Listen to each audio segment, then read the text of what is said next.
Night Soil, Strange Pictures, and Joyride, Survival of the Fastest. This is Staying In. So, I went and got my hair cut today. Oh wow! Okay, strap in, everyone. Strap in. Okay. Yes. Did they ask you the question? They asked me 2 questions, Sam. This is what I was going to get to. Sam and I have spoken about this. There are these subtle moments in life where people will ask you, "Do you feel like you're old now? Do you feel like you're about to turn 40?" And my answer usually is, "No, not at all. I'm just a young man in a 40-year-old's body." Well, 39, I should say. It does. Can we edit that out, Sam? No. No. And I know now that I am, staring down the barrel of 40, because any time now I go into my barbers, they ask me 2 questions. The first of which is, "Are you sure?" When I show them like a picture of the haircut I want. You show them a picture. Hold on. Yeah. Do you not do this? Do you not show a picture? I would do it if I was going for something new. This is perfect because this is an audio medium. Sam, how do you describe the haircut you want to your barber? Because I presume, does your barber know you? So I have a really strange relationship with my barbers, in the fact that they cut your hair in tandem. No, just rotating you on the chair as they do it, like one snip at a time. No. So I've never really had the same barber twice, like in a row. I've had my hair cut by the same barber, but never in a row. So I never really feel like, do they actually know me or do they not know me? So the weird thing about my barber, though, is I've never paid the same for my haircut. Does he weigh it afterwards? They look at me, they look at my hair, and then they go, £18? And I go... Like when you go to the butcher's and they put something on the scale. Yeah. I was going to say, what is your... For all of you guys, what is your kind of average length of time between barber appointments? How often do you go? In the winter, it's about a month. In the summer, we're about 3 weeks. So it's like when you're mowing the lawn, basically. My hair is like grass, yeah. Same principle, yeah. For me, it always tends to be the point in time where my wife looks at me and goes, "I think you need a haircut." And I'm like, okay, that's the sign that I needed. I feel like I'm in a perpetual cycle of kind of embarrassment with my barber, because I will do exactly that. I'll rock up. I go for something similar to Sam, but it's more like a number 1 on the sides, just a little bit more. And I'll always say this kind of vague thing, I'm just a bit more length on the top so I can do a swoopy thing. And the barber kind of knows exactly what I'm talking about. But yeah, I leave it so long sometimes that I come in looking kind of like so unkempt and haggard and kind of, I just have to kind of sell that there's a good haircut under here, somewhere there's a good haircut. That I'm like, I just feel guilty that I leave it as to the last possible point.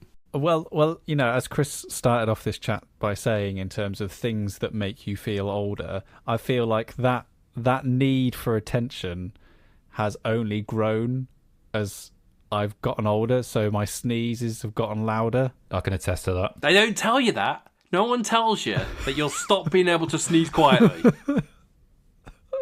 But it's just like, and my wife goes, well, "Why do you sneeze so loud?" And I honestly say it's just because I want people to know I'm in the room. Crikey. And then I love, I do the same as you do, Rob. I let my hair just grow a little bit longer, just so I've got that transformative effect of coming into a room and people go, "Oh, right, there's Sam again," and he looks slightly different. There's nothing worse than actually getting your haircut and thinking it's a really nice haircut, and then no one notices. Yeah, absolutely. Yeah. So yeah, for me, I'll make the hairdressers earn their keep. So I'll let it go as long as I can, and then it will be a big dramatic change. Do you find it weird, though, when you walk into the barbers and there's people queuing next to you and you're looking at them thinking, you don't need a haircut? That's why I feel guilty when I go in with my mop of hair, and there are people in there that look like I want to look when I leave. Yeah. Well, I like to think that hairdressers would see that and see that mop of hair and think, yes, this is what I've trained for. This is I get to work today. None of this little trim of a millimetre off. This is I've got a task here that I want to get to. I'm going to get the scythe out. Clear my appointment for this afternoon.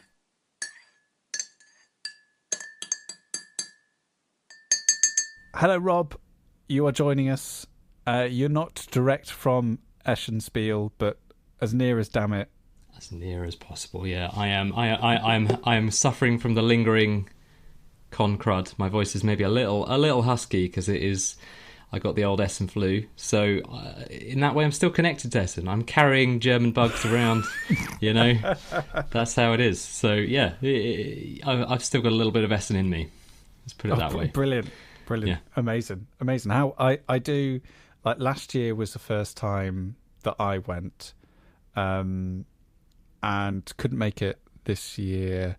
And did really, if you follow around in certain circles that we do, you do see a lot of the people talking about how they're going to attack the convention. And then I did start getting a little bit of FOMO of the fact that I wasn't able to go this year. It is surreal, isn't it? The whole thing is. So it was your first Essen last year, did you say, Sam? Yeah, first Essen last year. Yeah, I remember seeing you for like all of about 10 seconds. I was playing Molly House. I was playing Molly House with one of the Worley brothers, with Drew Worley. So it was like a lovely kind of experience, like one of those. Some people talk about like their, it's like if you got invited on stage to sing with Bruce Springsteen or something like that, would be the big moment. Whereas for me, it's like I got to sit and play Molly House with Cole Worley and Drew Worley and stuff. So it was like, for me, that's my rock star moment. There are this year there were 7 halls, and they are humongous. I mean, like there is this kind of moment for people when they go into Essen, and there's hall 3. If you're ever in Essen Spiel, hall 3 is like bananas. You can barely see to the end of the hall. It is so long and so packed with stuff, and people are just. It's kind of one of those environments where you step off the booth, and you kind of just get dragged into a river of humans, and you gotta fight to end up where you want to. Otherwise, you're just gonna go with this flow. So it's tremendously loud. It's tremendously kind of intense an experience, and playing Molly House in the midst of it. I was just on the Osprey booth. I didn't know what was going on. I don't know. I was with the guys from Sheldon Sit Down at the time, and it was like we came off it being like. Seemed cool. I don't really know. It's definitely a thing. So yeah, Essen is unreal. But this year this year was kind of, I was less. I wasn't on the ground so much. I was lucky enough to be in like a kind of business lounge space, so we could kind of like it was very swanky, very very plush. Were you on one of those? Because that's what I like because obviously like. For us, I think in the UK, obviously we are big lovers of aircon, and we've been to UK Games Expo a couple of years, and those are big like board gaming like showcases. Yes. But when I went to Essen Spiel for the first time, I was struck by, oh no, this is where business goes down. Yes. This is where there's handshaking, there's patting on the back. This like. Your people are doing business here, and there's like literally cubicles. Because I was like, we were speaking to some people like to talk about like press coverage for games and things, and they'd always be like, "Well, let me show you here, sir." Yeah. And we'd be ushered into a little room which have a little curtain of it, and then have all their games out on display. And there are even like some rooms with proper doors on them. Yeah. Doing proper business stuff. Yeah. And it's like, oh my, this is proper business. It has a door and everything. Yeah, it does. It has a door. I should have worn a tie. I smell really bad. I mean, the context I give that I've been giving people, to anyone who's been asking me about it, it's like this year they had 230,000 people go there, and I live in Brighton. I live in the sunny south coast in Brighton, and Brighton's population is somewhere around, I think it's like 280,000. So it's kind of like taking the whole of my city and just jamming them into 7 halls full of games for 4 days straight. And it's like, just the nature of that means that you have all these just offices that are sort of temporarily erected that are like behind the scenes of a publisher's booth. And it's also this, I think one of the surreal things is you get, if you go to like UK Games Expo, you'll see like there'll be a publisher that's maybe taken out like a 2x2 meter booth with just like they've stuck a couple of those roller banners up behind them. They've got a game on a trestle table, and they're like, here you go. And then you'll go to Essen, and that same publisher who just did that for UKG will have like some sort of like 80 square meter booth with neon lights hanging down below it, one of those kind of like those gyrating floppy like things you see on like of American garages, dry ice, doing all that, and they'll have kind of people dressed up as things from the game, and it's like, hang on, and it just, I think it's like a real it's a real kind of weather vane or reflection of like how big the German gaming scene is. Like when it comes to, we all hear like, oh, you have things like the Spiel des Jahres and all that kind of stuff, and the gaming scene in Germany being so huge, and then Essen is a real like tangible example of that. It gives you this kind of palpable sense of just how big the whole thing is. But yeah, it's very much just the very nature of everyone sort of congregating in one space means you have a lot of business does just go down. Like you said, I think to use your phrase, Sam, business is going down, and it's because it's just like that's the time that you finally, like, there'll be people you don't see for the whole year that just turn up at Essen because they live in the States or they live somewhere they don't want to travel around the world going to different conventions, but Essen is the one that you kind of have to, right? So it just means by its very nature a lot of things are happening literally behind closed doors in these weird offices that are erected, and sometimes it's just the inside of like a shell scheme. Some of them like decorate them. I've seen some cool stuff where they have like, it's like going into a wooden lodge where they just kind of plastered like wood on with shelving and games on the shelving of the that the publishers have made, like an stuff IKEA like that. showroom. It's like exactly. It's like, and then it's there for 4 days and they tear the whole thing apart, and I hope it gets recycled in some way, shape or form. I don't know. That's business. That's business, baby. That's business. It's happening. Can I ask Rob, because I wasn't able to go, unfortunately, but I watched a ton of like YouTube videos from various different people about the games to look out for, and one thing I noticed is interesting. There's been quite a lot of unusual themes, some of which made me kind of pause for thought, thinking, okay, well, mechanically that really appeals to me, but the theme is just so bizarre.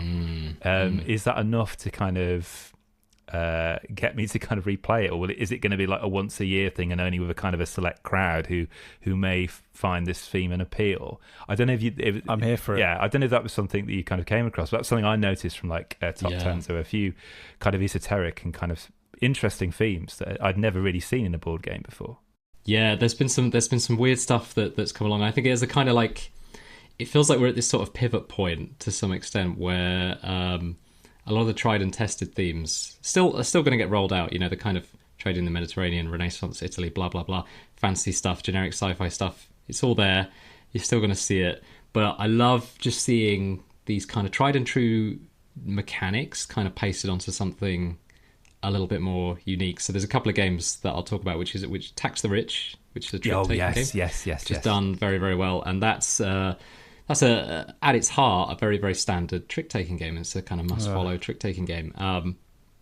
But it has there's a couple of lovely like systems it has in play that tweak it. So first of all, it's partnership-based, but you don't necessarily know who your partner is at the outset. You do a bit, you're all bidding, and it's a kind of sequential bidding system. I'm in. And so you keep bidding higher and higher and higher, and you're saying, I can win 1 trick, I can win 3 tricks, I can win 5 tricks, and you just, at some point everyone's going to pass, right? And then the person who's got the highest bid becomes the party leader, I think is the framing of the game, and they can request any card from the rest of the table. So they can request the trump suit, for example. They could be like the highest card, I think, is a 12. The player who holds it would announce they have it, and they are then partnered with the party leader, and together they are trying to hit that bid of, say, 7 tricks or whatever. So there's that little twist to it, but the thing that is really, really cool is it has this, it's, as I say, fairly standard trick taking, but it's got this little thing whereby the 1, 2 and 3 are like the workers, basically. You have the poor and the destitute, and it's kind of like the people on the economically kind of lowest rungs of society, the proletariat. Exactly. Yeah. So they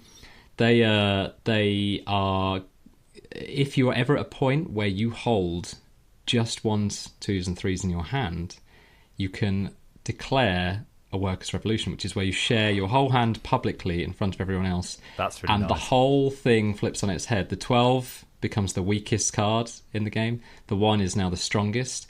Yeah, it's got a lot of clever wrinkles that, I think some of the best trick-taking games, they're not overtly obvious until you're playing them and you go, this is the little sauce that kind of changes the way the game feels. Yeah, exactly. So Tax the Rich was great. The other game that I think has a stupendously great theme is Night Soil. Can you explain for the listeners what Night Soil is?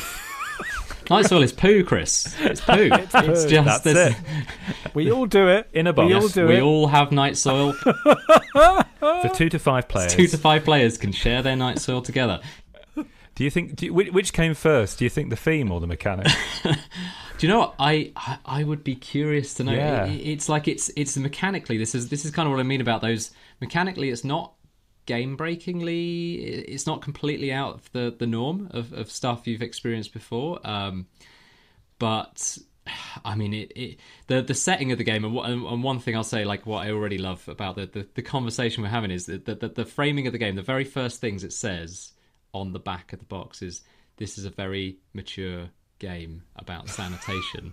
And it's like, I love that they lean into this thing of there is no, the game is deliberately doesn't throw any kind of like poo humor at you. There's no toilet humor or anything like that, but you can't help as players going to that level. That's the beauty of it. It's like the game is like letting you do that. It's like we're not gonna kind of they're gonna take the high road.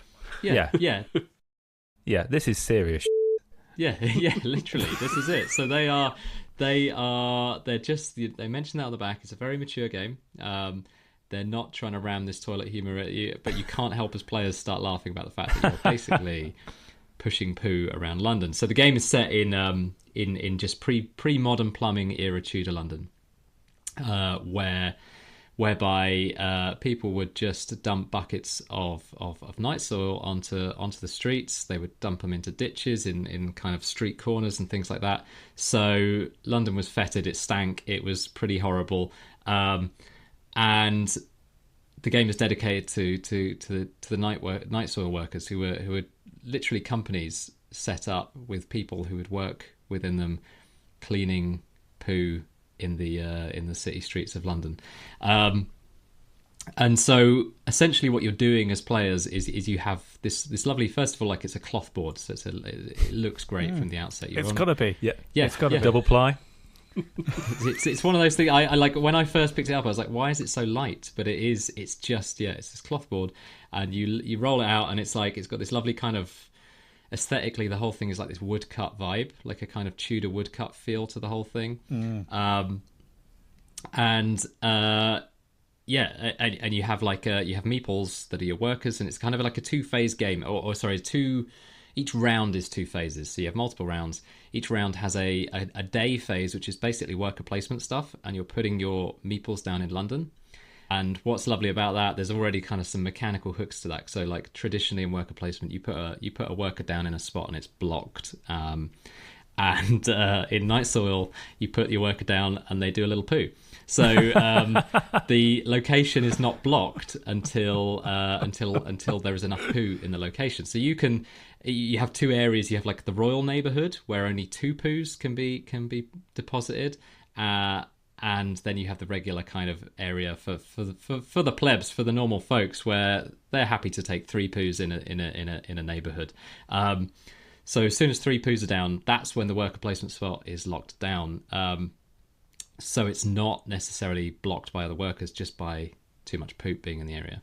And you have small size and big size workers, and in just a hilarious but unexplained sort of like, the big workers will lay 2 poos, so you can kind of like strategically use your big workers to block other people out of spots. They have a bigger breakfast, so you know. Yeah, that's it. They got to lay out a little more night soil. So you're kind of going through this day phase, and poop's going out on the board as you're doing things. And one of the things you're doing, at least in the first phase, is also kind of working with various guilds in London. So there's these kind of influence tracks, and you're you can go to these spots, put some influence onto these guild tracks, and whoever's got the most influence gets sort of like a bonus. And there's 6 guilds in the game, and they get a bonus card which is going to give them some sort of passive benefit. It's that kind of thing. So you're constantly fighting and struggling, and there's this tug of war over getting the most influence in these guilds. As an example, which I think is particularly delightful, the church. So the church, if in the game, if you secure the kind of favor of the church, you get 1 extra meeple, which is a nun. And can you guys guess what the nun does, or maybe I should say doesn't do? No poo. The nun doesn't poo, which I Oh my gosh, that must be unbearable. Yeah. Any It's in Catholic heaven now, listeners Chris.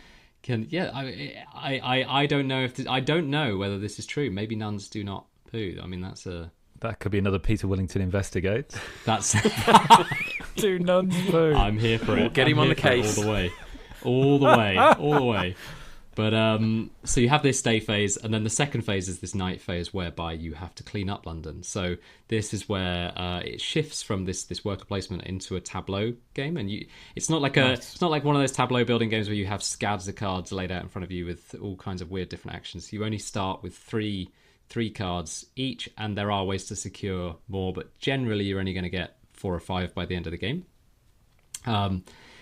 And you're using these cards they've got actions on them basically, which is to clean up. Most of them are about shoving cubes around, shoving these poo cubes around London. So in various different ways. And there's a lovely kind of twist to that as well, where they can each be used once, but you can pay money, and money is points. So at the end of the game, whoever's got the most money wins the game. What is great though, and I think the best thing about the game, my favourite thing about the game, is you sort of advertise the areas of London where you are saying, hey, my company is responsible for this. We are going to be the ones that clear up this borough. Kensington, don't worry, I've got your back. I'm going to clear all the poop out of Kensington. Yeah, I'm going to clear all the poop out of Kensington. And the thing that is so great about that is that all you actually have to, if you've announced that you are the kind of the company that's going to clean Kensington, all you have to do is clean Kensington. You don't have to shove that poo into the River Thames and do it responsibly. You could just shove it over into like Chelsea or somewhere like that and be like, the player that's then said they're going to deal with all that mess in Chelsea is suddenly got mountains of feces just rolling through the front door. Crikey. I feel like this is where the game really kicks off. Yeah. I've been reading a book. Oh. Okay. Yeah. Someone's got to bring the tone down. Smarty pants. Yeah. So this is a book, Dan, that I thought would be right up your street. It feels like a book I've plucked off your shelf. Do you know where Dan reads his books? My toilet shelf. My toilet bookshelf. Yeah, so Rob, Dan's downstairs toilet is just basically a library that just happens to be plumbed in. Ooh. Yeah. Okay. You sat there, perhaps for a little while. Just reach over. Take a book. 100 pages later, you're ready to get up and 100 pages. Yeah, depends on how gripping the book is, right? Depends how gripping lots of things are. I was wondering how you would work that in there. Unless you're a nun and you just read the whole thing cover to cover. Yeah. How are we just on this now perpetually? I know. Like, it's okay, incredible. So the book I'm reading is Strange Pictures, which is a book I very much judge by the cover, which I tend to do with books. I go, "Ooh, you look very pretty. Let's have a little read." And this is from a publisher that I've grown to really love, Pushkin Vertigo, who published like the Decagon House Murders, which we've spoken about on the pod, the Mill House Murders, Labyrinth House Murders. So they seem to be cultivating a kind of a niche of translating like very, very popular Japanese mystery books into English. And this is a book that's a lot more recent than any of those. And it comes from somebody called Uketsu, who in and of themselves is a bit of a mystery. Like, no one has really seen their face. Whenever they do interviews, they are wearing like a black morph bodysuit, a white papier-mâché mask, and they speak through a voice modulator. Wow. Yeah. They're going all in on the totally mystery. anonymous. So they started off as like a YouTuber, and they would publish like weird like pictures of like food and stuff. And then they did this like weird little short story that came out in 2020, which was a mystery story based on floor plans. You know, it was a little short story. And then somebody said, look, maybe you should start writing books and things. And they published Strange Pictures, which is the first book of theirs, which I've got translated into English. It's got this lovely cover on it. Oh, wow. Of like almost like a sushi bento box with the lid off. And I don't know why there's sushi on it. Maybe that'll be revealed as I finish the book, because I'm halfway through it. But I just had to talk about it because I'm really, really enjoying it. So the best way I can kind of describe it is that it's like episodes of Inside Number 9. It's a series of short stories, which are each a mystery with something macabre about them. And the major hook for this particular one is that it's around pictures. And already, like, I love that feeling of when I'm reading a mystery story where the answer's there right in front of me. I've seen it, but I've just not observed it.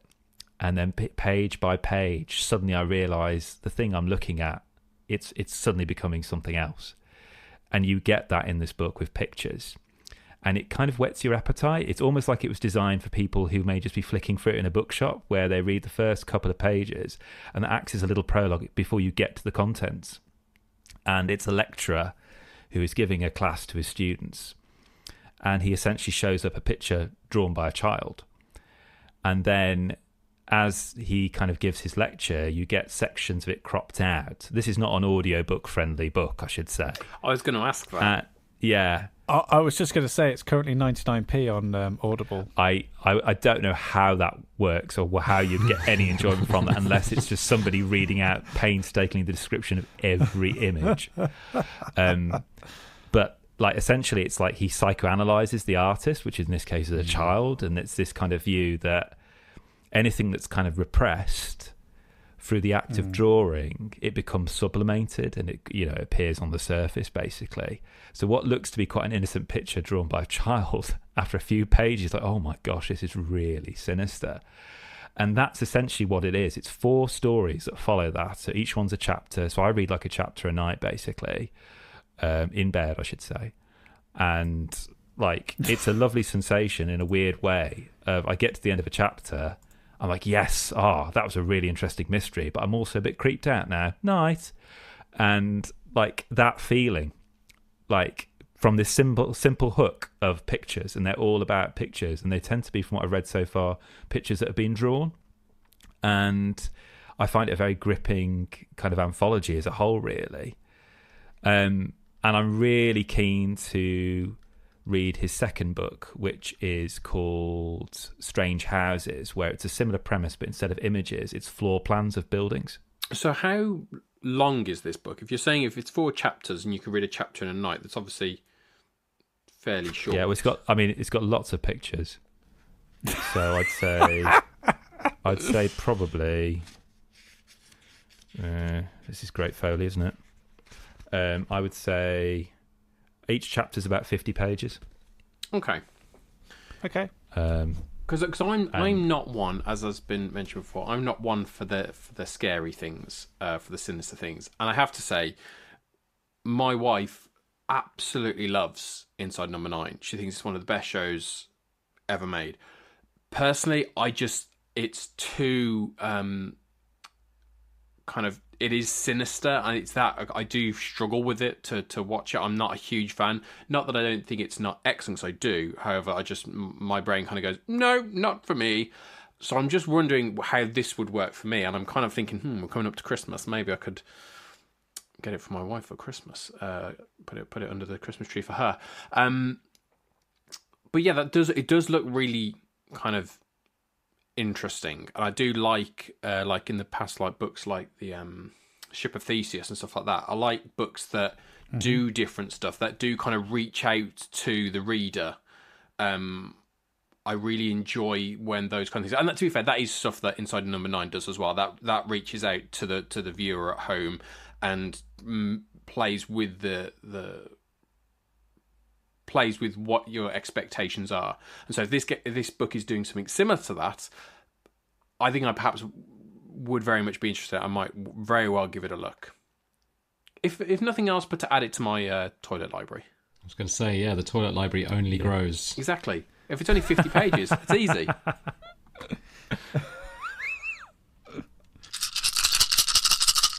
In a first, well, I think this episode has been a series of firsts, but in a first, not all good. not all good. A series of seconds, some might say. A series of number twos. A series of number twos is that in a first for staying in. This is going to sound like we have planned and we've organised talking about this next game, because the company that make it, Rebellion Unplugged, have got a game found campaign currently running for a new version of this game. That if you listen to this and you like the sound of it, there is still some time to go on Game Found and back it if you wish. But it's that if you've listened to this show long enough, this is just luck. Yeah, we don't plan ahead. This that has happened. We are never this well organised to talk about stuff like this. The game is Joyride Survival of the Fastest, which I was just looking on BGG just before we came on to record. I was like, oh, it's 2024. It feels like it's been out so much longer than then. But then I realised that we're already in November of 2025, and I think it was early 2024 it came out. And this is a game that I've seen at loads of conventions. I saw it at AirCon a couple of years ago when they were first demoing it for Rebellion Unplugged. I saw it again in Essen Spiel last year, because it's a game that came out and then has just continued to seemingly grow and spawn new and different iterations of itself. And I've always found that a little bit daunting in a way, because it's kind of like, sometimes I feel like, well, this is just like the Kickstarterization of board games, just the endless iterations on different things. Like, how good could this game be? So a small note, again, this is all sounding very professional, but just a small note of consideration that we, several of us on this podcast, are friends with one of the designers of a Joyride Survival of the Fastest, but that is in no way and never does colour what we've got to say about the games at all. So Chris and I and some friends and I have been sitting down and playing Joyride, and I've had an absolute blast with this game. It seemingly has been a real, you were talking, Rob, about like how there are just some themes that kind of just stick around in games and become a bit of the zeitgeist, and it feels like there has been a real swell of excellent racing and car-based games, from like Heat, Thunder Road Vendetta, and Joyride being like sort of a really big three, and all doing similar sort of things but also different things. 100%. They feel like you could own all three, and they don't cross over at all, really. No, not at all. And in some ways that's kind of words my wife doesn't want to hear and my shelves don't want to hear, but between myself and Chris, we've now got all three covered, so that's fine. So Joyride is, first of all, it's an absolutely stunning looking product. The artwork is amazing on it. It looks, something straight out of a neon nightmare or a neon fantasy. Let's be positive. And getting it out of the box is also a joy, because everything is just, the cars are chunky and the components are, they look great, and they've got lots of style and character to them, and there's bits and components everywhere, and it kind of feels like what would happen if you had like Mario Kart but in a box. And the game itself is played, there's a lot of similarities between Thunder Road Vendetta and and Heat. If you played any of those games, you'll be very familiar with lots of things that Joyride does. There's things like a gear stick, which dictates how far and how fast you move on your turn, and you kind of can manipulate that before you begin. Changing direction is exceedingly difficult, and that's kind of done on purpose to kind of make sure that you are crashing into things as much as possible. Winning, there are weapons as well which you can use and deploy, which isn't in Heat, but there are some sort of environmental weapons in Thunder Road Vendetta, and there is damage that your cars can take, which will limit your ability to do things. So as races go on, there are less things that you can do as you race around.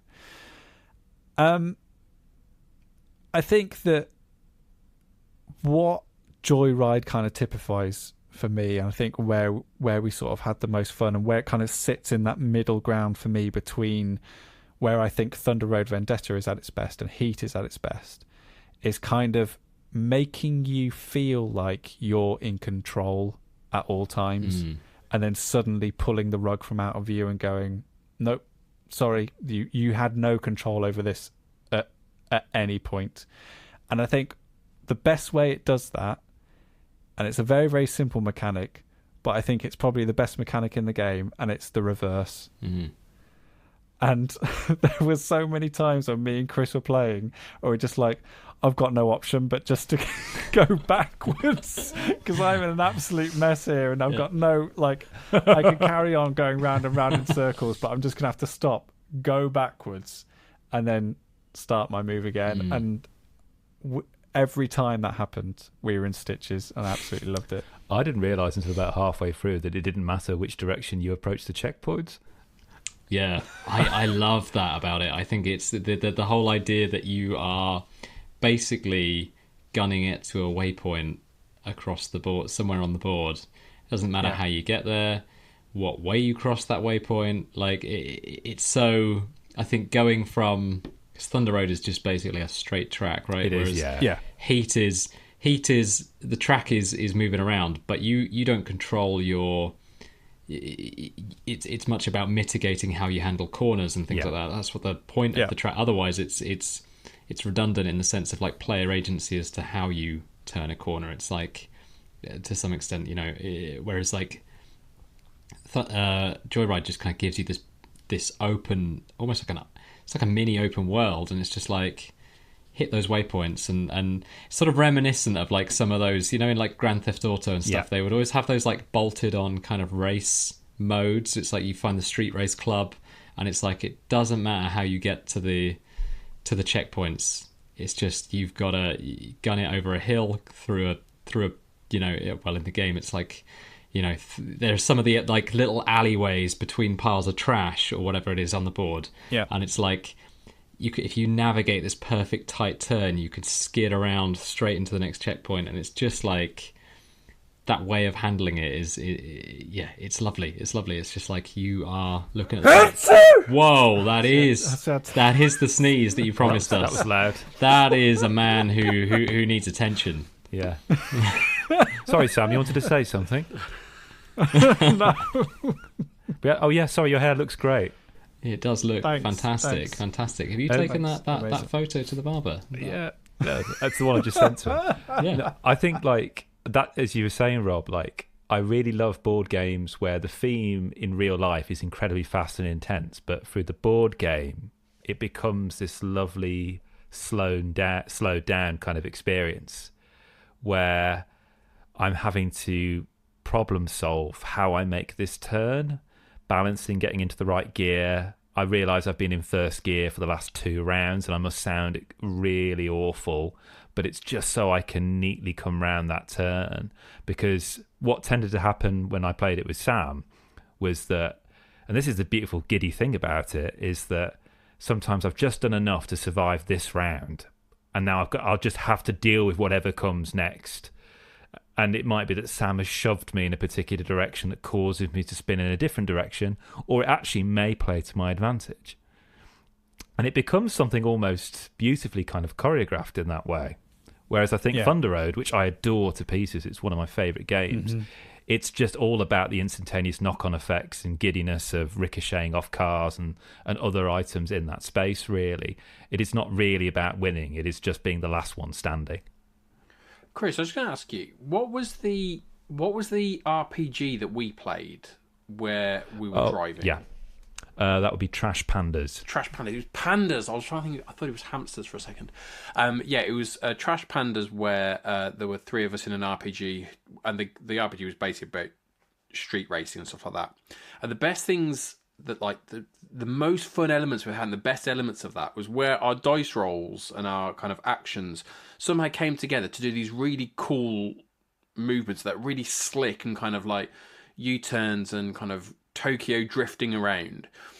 Does this game do a similar thing in terms of, I don't mean in terms of doing that, but like, do you have times where you do a certain few actions and actually it's worked out perfectly and you feel really cool kind of as you Tokyo drift around the board? Well, that's the thing. Joyride is a cool game. It's not trying to overflex. It doesn't throw lots of like weapons or lots of crazy stuff within the level map. It means it is just literally got to get to this checkpoint, and it understands that there's already enough in that game and the problems that will happen with that and the different variables that will manifest with other cars on the board, that it doesn't have to give you all the bells and whistles, which can actually, I think, get in the way of those delicious moments where you just manage to get everything as you want it to, really. And oh gosh, I know there's the mine that Sam left previously in the previous go that I've got to try and deal with now. And the fact that you have this board and then one of you looks in the book and goes, okay, we'll play this track, and then they just position the checkpoints there, means that actually every time it's going to be completely different. And already as the board is being set up, you're thinking, okay, right, well, I've got to really think for, I'll probably want to be in that gear when I get to there. I love that. I really love that. And I also really love, and I don't think I've ever experienced this in a racing game, where you start the game in media res. You don't start the start line. Yeah. You just start a little bit ahead of the start line, so you're just straight into it. Yeah, I didn't think I was going to love that, actually. When I thought, they've sort of taken a turn away from me. And like how chunky the game pieces are, and especially if you're playing at the smaller player counts, it does a really good job of like condensing the board for that and making it feel really tight and exciting. And so it's amazing how just moving 3 or 4 spaces, like how much that moves you into the gaming space.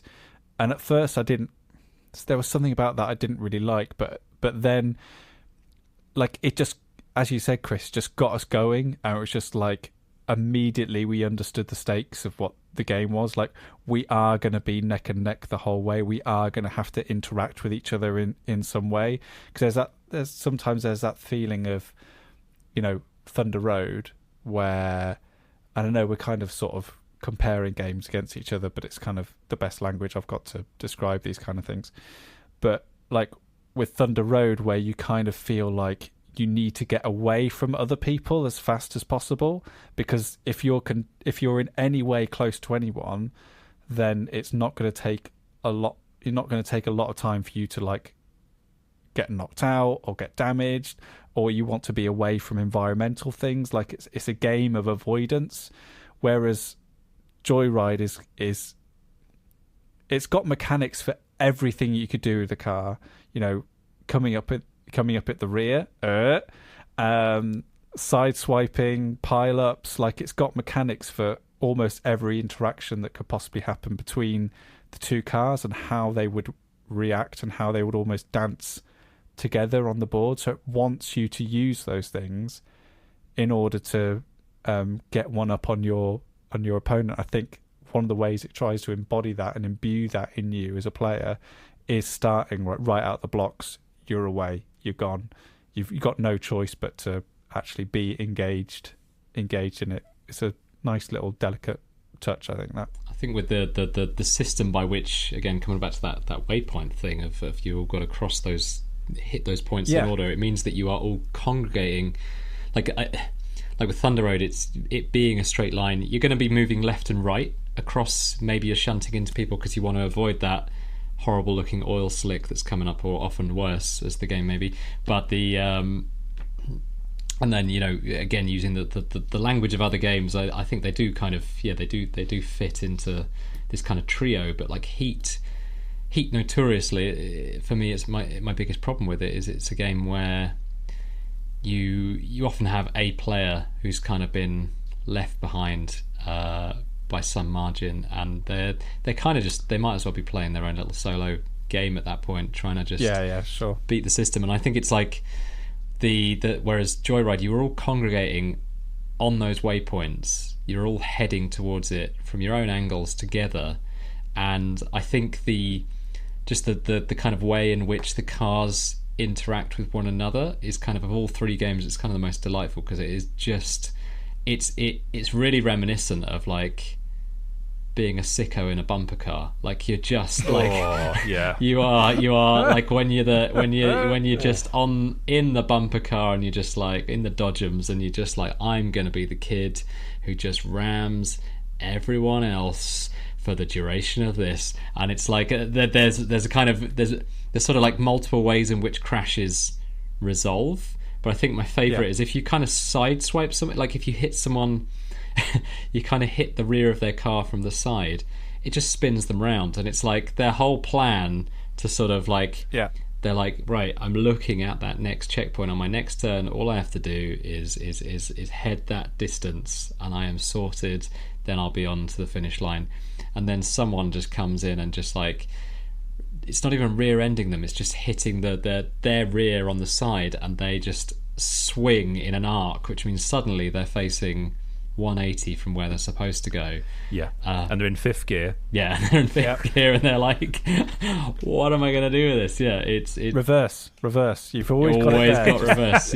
You've always got the reverse.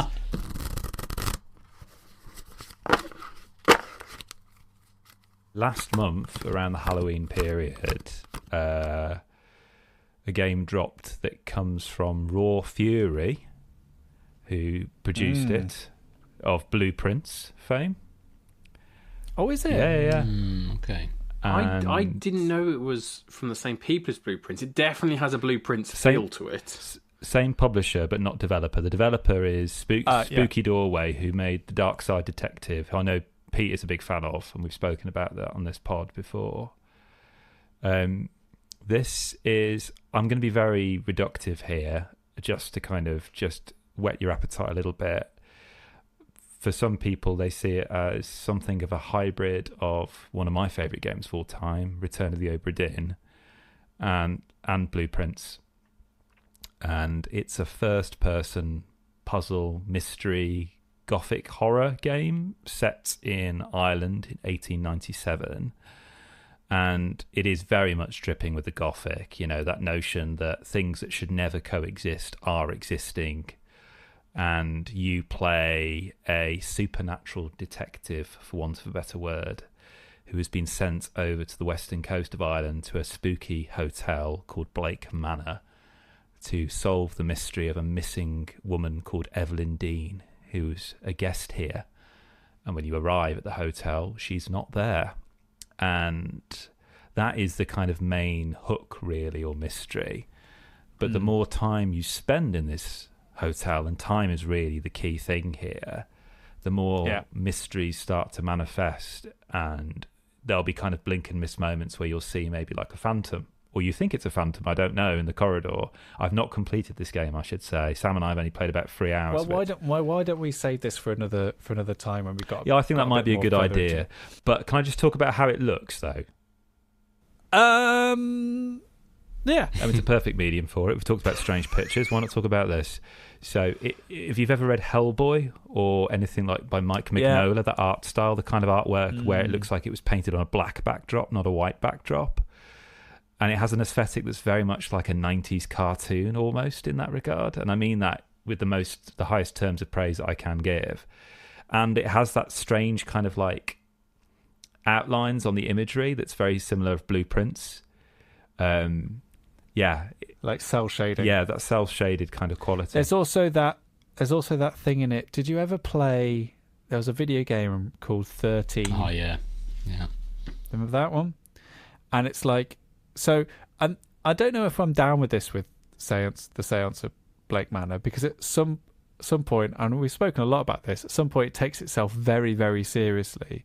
The animation style is one where you stand beside a clock and you'll see the words tick and tock, or you stand by a fire and it will say like crackle. Yeah, it's like a graphic novel.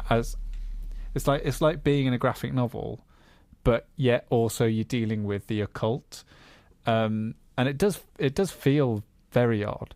But yeah, I'm saying that we could talk about it in length at another time. But I feel like the thing that's really hooking me in is the sexy brutal nature of it, which if any one of you played that game, a superb murder mystery game which didn't get enough attention, I don't think, than it deserved.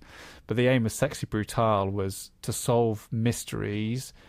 You needed to know exactly where people are within this little hotel at any one point, and using that knowledge and going around and discovering where different things are and where specific things are happening and when, you use that knowledge to solve mysteries. And the Séance of Blake Manor has the same mechanic, is that and in some ways I had a bit of a work anxiety moment the other day when I was playing it, because you get this calendar and it's a 3-day calendar and it has everyone's face on it, and it tells you where they're going to be. And as you learn more about them, it says, well, Mr. Sherrington is going to be at the pool room between 1 and 2 o'clock on a Saturday, and you can set reminders. Yeah. You can set little it's like reminders that go off. Yeah, you can set little reminders that go off to remind you, oh, I need to go and visit this person, or this person's there. So if they're there, that means I can go and search their room while their back is turned. I can set a little reminder that tells me when they're coming back as well. But I think my favourite mechanic in it is that everything takes time to do. Not everything, though. Certain things. So it's not like blueprint. It's not like blueprints where if you go into a different room, you've literally lost a step and that's it. But if you want to ask someone a question, that's going to take a minute of your time. If you want to search or look inside a book, that's going to take a minute. And very early on in the game, you are put into situations where stuff has to be done within a certain time frame. So say, for example, right at the start of the game, you've got to solve a mystery before your room is ready in the hotel. And the guy at the desk says your room will be ready at midnight, and you kind of, right, I've got until midnight to solve this. But if I go around looking at everything, that's going to take me up until midnight. So you've got to be really picky about what you go and investigate. But I think the game does a really good job of kind of like just gently pointing you in the right direction. But I think what I love about that is it kind of circumvents that problem that you get with quite a lot of mystery games, and specifically point and click games, where you just spam everything until something works. Like, you need to have really considered and constructive conversations with people, because every question you ask takes up the time that you need to solve things. So you've really got to think about, right, here is this person, and I need to find this information. How am I actually going to go about doing it? And I think that's really, really good, because you're not just having meaningless conversations about meaningless stuff just because it is an option on the screen. So yeah. Is it a game that reaches an end point when you reach an end of sort of the allotted amount of time you're given, or is it something where... I don't know. Don't know yet. No, this is for next time. No, well, it's interesting you say that, because I was reading some kind of reviews and thoughts of it online, and some people were saying that the game isn't that punishing. It doesn't really punish you too much, say, if you run out of time. And it tends to do a very good job of not wasting your time. So there are a few instances where I've got to something and I'm not sure if this is important or not for what I'm doing at the moment. And the game will say, you don't know enough yet to be able to do this. And you have a wonderful notebook which kind of takes the notes for you, where it'll kind of establish connections between things. Amazing. It's a bit like that thing that Curse the Golden Idol does, where it's just like, okay, I just need to put the right words here in the right place, done. So I feel like I'm being detective and I've earned this, but at the same time, all the monotonous kind of admin and paperwork is taken care for me.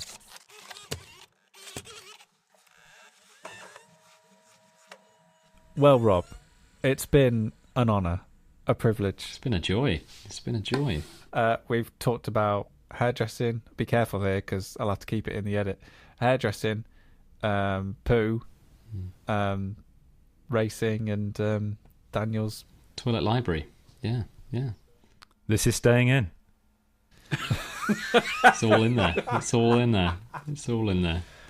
Have you had fun, Rob? I've had a blast, boys. Thank you ever so much. It feels like I should say for everyone at home, I met you boys at AirCon 2024. You came running over. I think I taught you some far away. Yes, you did. Yes. Yeah, there you go. And, you told us some very good running routes as well. I did. Yes. Yeah. I don't know Harrogate at all, but I somehow I have a friend who a friend of a friend of a friend who could tell me where you should run in Harrogate. So there you go. But yes, it feels like just bumping into you boys at AirCon. That's how it feels. Brilliant. Well, I'm glad you had fun. Would you like to tell? This is the opportunity now for you to plug something, sell your wares, or talk a little bit about to plug something that you'd like to plug. Anything that you wish, really. This is your moment on the show. So if you've got something you just wanted to get off your chest, I mean, here you go. We're giving you a platform. I'd like a toilet library. That is what I'd like. I'd like someone who can make me one of those. I mean, that is something you don't want to plug. I was going to say we shouldn't really talk about plugging. Yeah. This is odd. Oh man. Night Soil. What? I'm blaming Night Soil for all of this. I am. This is what I don't think this is us. I think this is the game. No. Right, we'll have to try this again at some point. Yeah, that's it. I think. See what we come up with. But tell us a bit about where you come from, what you do, and if there's anything you'd like to tell us about. Yeah. So I this current stage of life, I'm with Zatu. I work on. We've set up a new distribution channel within Zatu. Wow. Rory, who some of you guys will have met, and Rory and I were with Hachette Board Games. We had a blast there. We did a lot of great stuff, but we moved over to Zatu, who wanted to set something new up. So we did exactly that. We've taken our first few games, Kelp, which I know you guys have talked about already, the Kinfire series. Yeah. Oh, I love the Kinfire series so much. Yeah, and it's all with a view to, the beauty of, I think a lot of people don't know. Before I got into the board game industry, it's like I always thought of like publishers and retailers, and those are relationships. But distributors are these lovely kind of like middle agents in between the whole thing that are basically in charge of taking in publishers from around the world and putting them into retailers in whichever country they're in. So it's a lovely kind of position because you sort of get to find amazing games that are being published around the world that you feel deserve more of a footprint in the UK. So that's kind of like what the distribution model is all about, if that makes sense. So yeah, it's been one of those things where we've been picking up some awesome games. Kelp, Kinfire, as I say, the Old King's Crown most recently, which has gone on to be a huge success. Plenty of other stuff, but it's kind of our opportunity to, Zatu's been a retailer for a very, very long time, about 10 years, which for board games is like an age and a half. That's a long old time. So board games are a very kind of like cult the new industry to some extent, right?